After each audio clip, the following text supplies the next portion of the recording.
Got Caitlin Clark, some video footage that's got me scratching what hair I got left out. I'm not actually bald. I just shaved my head, but full head of hair if I let that stuff grow. We got Holly Rowe making a statement during the game, the last game they played the other day against the Sky, a prediction for when she's here and Caitlin's coming back, and I'm like, wait a minute. But anyway, I'm puzzled by what's going on because now I'm starting to ask, is it Caitlin Clark that's setting out games, or is it the Indiana Fever making Caitlin Clark set out games? Why is Caitlin Clark kicking a soccer ball with a groin injury? The Indiana Fever's decisions have fans scratching their heads. Are they prioritising her recovery, or is something else going on? If she isn't cleared for regular basketball practice, how come she's caught on video doing something this risky? Let's break down the confusing contradictions and what this could mean for her return. Quick favour before we move on, if you appreciate this content, consider giving this video a like and subscribing to the channel. Believe it or not, more than 83% of viewers haven't subscribed yet. It's free and only takes a second, but it means the world to us. So did you subscribe already? Great. Thank you so much for your support. Now back to the video. That's a ways off, and we got this. So this is tomorrow night. Of course, the Fever play the Phoenix Mercury, and Stephanie White had to go out there and really talk this up after the way DeWanna Bonner did this organization.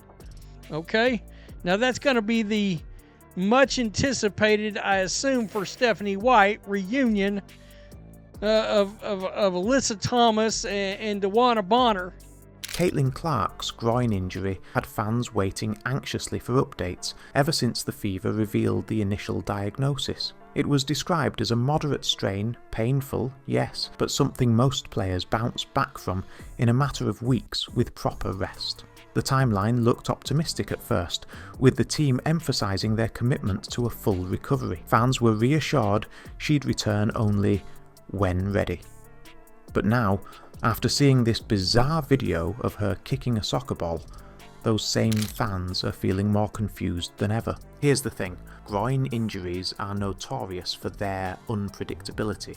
They heal with rest, not through sudden bursts of movement. In order to get to the Phoenix Mercury, this is laughable. DB's obviously coming back here for the first time. How have you seen her fit in with Phoenix and what like the game plan against her? I think she's fit in perfectly with Phoenix. I mean, she does a really good job. You know, her and AT play so well together. It's going to be different to game plan against her. Her and AT both, really, honestly.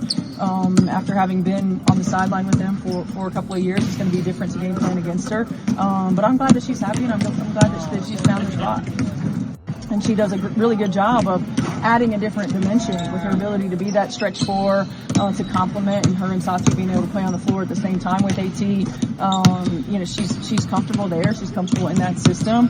And yet, in this video, Clark isn't just standing around. She's using her legs to kick, shift her weight, and pivot like someone who doesn't even think about their injury. That's where it gets murky. The Fever has been very vocal about their cautious rehabilitation plan, keeping her out of extended basketball drills, limiting travel. So how does soccer even come close to fitting that plan? It's not adding up, and that's left many people questioning the consistency of their approach. This isn't the first time the team's handling of Caitlin has raised eyebrows. Just think back to her first post-injury return, rushed with minimal build-up, and critics were quick to call it reckless. Now though, they seem to have flipped their philosophy entirely. What made them tighten the leash so much this time? Are they really more cautious, or is this just a PR shift to save face after the earlier backlash? Holly Rowe in her coverage said no new injuries were detected during her recovery, but that just deepens the mystery. If she's fine, why is she limited? And if she isn't, why let her do anything remotely risky on camera? This kind of misstep only fuels speculation. Could this footage have leaked on accident, or was it intentionally shared to show that Caitlin's staying active? Maybe internal pressure is pushing Clark to create proof of progress, even if it blurs the medical advice.